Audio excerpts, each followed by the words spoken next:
Si on a fait de moi un bûcher, c'est pour me guérir d'être au monde. Antonin Artaud.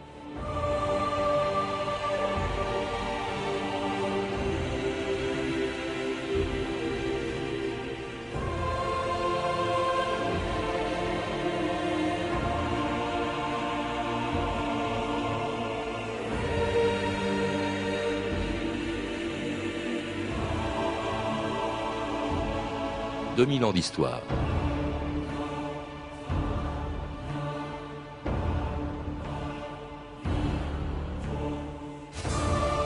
Le 13 janvier 1947, dans la salle archi-comble du théâtre du Vieux Colombier, tout ce que Paris comptait d'écrivains était venu voir Antonin Artaud. Après 9 ans passés dans l'enfer des hôpitaux psychiatriques, il était devenu méconnaissable. À 50 ans, il en paraissait 20 de plus. Je garde de ce jour un souvenir ineffaçable, a écrit André Gide, atroce, douloureux, presque sublime par instants et quasi intolérable. Artaud commence à lire quelques poèmes, puis ne trouvant plus ses mots, improvise quelques imprécations contre la médecine, la religion, et puis devient très vite inaudible. On avait du mal à comprendre l'écrivain, l'acteur, le metteur en scène, qui avait marqué la littérature, le cinéma et le théâtre d'avant-guerre, quand Artaud était déjà atteint par la folie, qui allait inspirer une des œuvres les plus singulières du XXe siècle. J'ai été malade toute ma vie, et je ne demande qu'à continuer.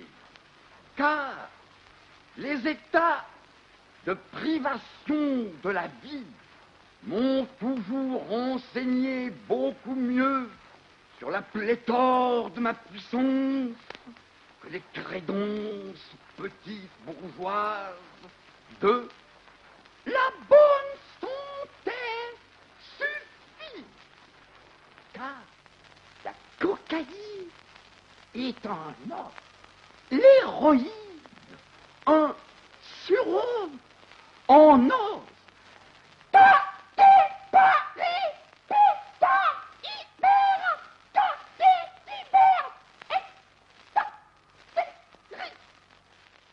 Florence de Merdieu, bonjour. Bonjour. C'est une voix qui fait frémir, que vous connaissez sûrement, c'est celle de Antonin Artaud, auquel vous avez consacré plusieurs livres, dont une biographie chez Fayard. Est-ce qu'il parlait couramment comme ça? À quoi correspondaient ces cris? Alors là, c'est un enregistrement tout à fait de la fin de la vie, mais il est certain que dès le début de son intérêt pour le théâtre, Antonin Artaud a toujours pratiqué un mode de voix en quelque sorte tout à fait exacerbé, qui lui venait pour une part d'ailleurs de l'expressionnisme allemand, qui l'a beaucoup influencé sur ce point.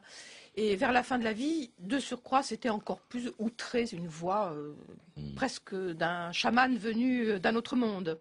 Alors, venu d'un autre monde, un homme qui triche sur son identité, qui a toujours brouillé les pistes, et c'est la raison pour laquelle votre livre, qui est un livre important de 1000 pages, qui est passionnant, Florence de Merdieu, vous dites que ce n'est pas une biographie, parce que justement, c'est un homme un peu insaisissable, en fait. Alors c'est une biographie qui d'une certaine manière veut régler ses comptes avec la question de la biographie. Puisqu'Antonin Artaud, bon, je le montre véritablement dans son histoire, tous les faits sont très précis, mais en même temps je montre comment il a toujours voulu se situer au-delà des faits et faire éclater les limites de la biographie. Et puis c'est un livre sur sa vie justement, celle aussi de son siècle, et d'une jeunesse qui est quand même intéressante. Hein. Ses parents, il est né à Marseille, il faut le rappeler, en 1896, le 4 septembre, d'un père qui était capitaine au long cours et armateur, d'une mère à laquelle il fera souvent référence, qui était une grande famille de Smyrne à l'époque, quand à l'époque elle était encore dans l'Empire ottoman, et puis une mère surtout qui le couvre, car très jeune, et au fond il le disait d'une certaine manière à l'instant, Artaud, très jeune, il a été atteint par une maladie nerveuse. La folie s'est déclarée très vite, Florence de Merdieu.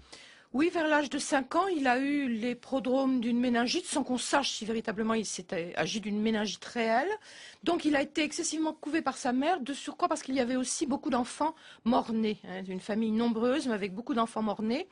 Et l'attachement d'Artaud à sa mère est important et certainement trop fort. Il y a presque ce qu'on peut appeler d'une manière psychanalytique un Édipe très fort qui va le conduire progressivement à vouloir aussi se débarrasser de la cellule familiale, mais en fin de compte, il n'y réussira jamais vraiment.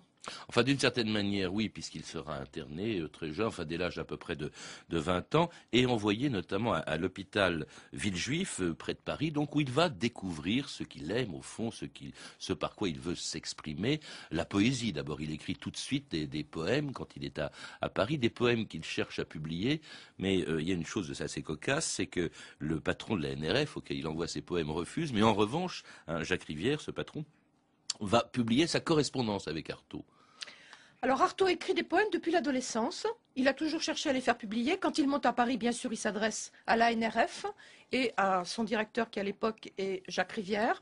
Alors Jacques Rivière, effectivement, n'aime pas les poèmes d'Artaud qui sont, il faut bien le dire, assez empoulés, symbolistes, mais finalement assez surfaits. Par contre, il est tout à fait enthousiasmé par la correspondance qui met le doigt déjà sur la maladie d'Artaud et sur son rapport à lui-même et à cette espèce d'impossibilité de penser, de s'exprimer. Et alors en même temps qu'il écrit des poèmes, qu'il correspond avec Jacques Rivière, eh bien Artaud découvre le théâtre dans la compagnie de Charles Dullin, qui en 1946 rappelait sa première rencontre avec Antonin Artaud. Antonin Artaud se présentait à moi 7 rue Honoré Chevalier, où j'avais installé l'école et la première troupe de l'atelier. Il avait un physique charmant, qui théâtralement correspondait à un excellent physique de jeune premier. On lui aurait volontiers fait jouer à ce moment certains dandys romantiques. À ce moment, pour assurer notre indépendance absolue, nous faisions tout par nous-mêmes, maquettes, décors, costumes, et Antonin Artaud mettait la même passion à l'arrangement d'un costume qu'à un exercice d'école. Comme il était doué pour tout, il devint vite un compagnon précieux dans le travail. Il était un peu fantaisiste dans cette vie en commun, mais il avait une délicatesse d'âme et un charme dans les rapports qui le rendaient toujours attachant. Ah, donne-nous des crânes de braise, des crânes brûlés au foudre du ciel, des crânes lucides, des crânes réels, et traversés de ta présence.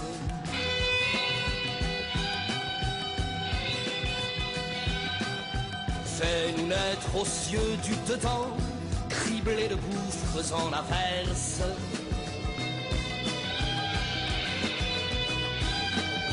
Et qu'un vertige nous traverse avec un ongle incandescent.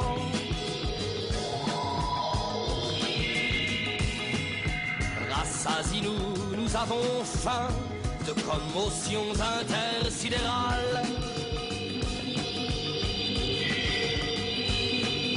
Averse-nous des laves astrales à la place de notre sang.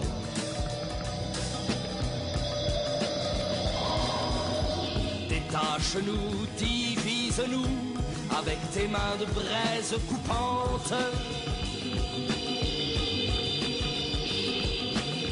Ouvre-nous ces routes brûlantes où l'on meurt plus loin que la mort. Et vous entendez Prière, un poème d'Antonin Artaud chanté par Jean Vasca, donc belle poésie quand Très même. belle.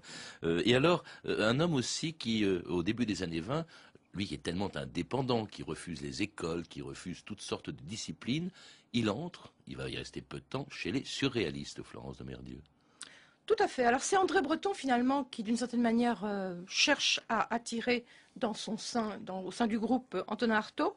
Et Antonin Artaud va y participer de manière excessivement active, en promulguant en particulier des lettres tout à fait incendiaires contre le pape, contre le père, contre les écoles, etc. Et André Breton sera très content et très satisfait d'Artaud jusqu'au moment où il va s'inquiéter de son mysticisme et de sa pensée paroxystique. Donc finalement, il va évacuer Antonin Artaud. De ses excès, pourtant, il ne les avait pas peur, les surréalistes. Est-ce que c'est pas Ça dépend plutôt, lesquels. est-ce que c'est pas les engagements aussi des surréalistes auprès du Parti communiste, par Également. exemple? Parce que lui, Artaud n'aimait pas ça. Non, il ne voulait pas effectivement faire, comme il disait, la révolution avec un petit R, mais la révolution avec un grand R. Et c'est aussi une des raisons pour lesquelles il va se séparer des surréalistes.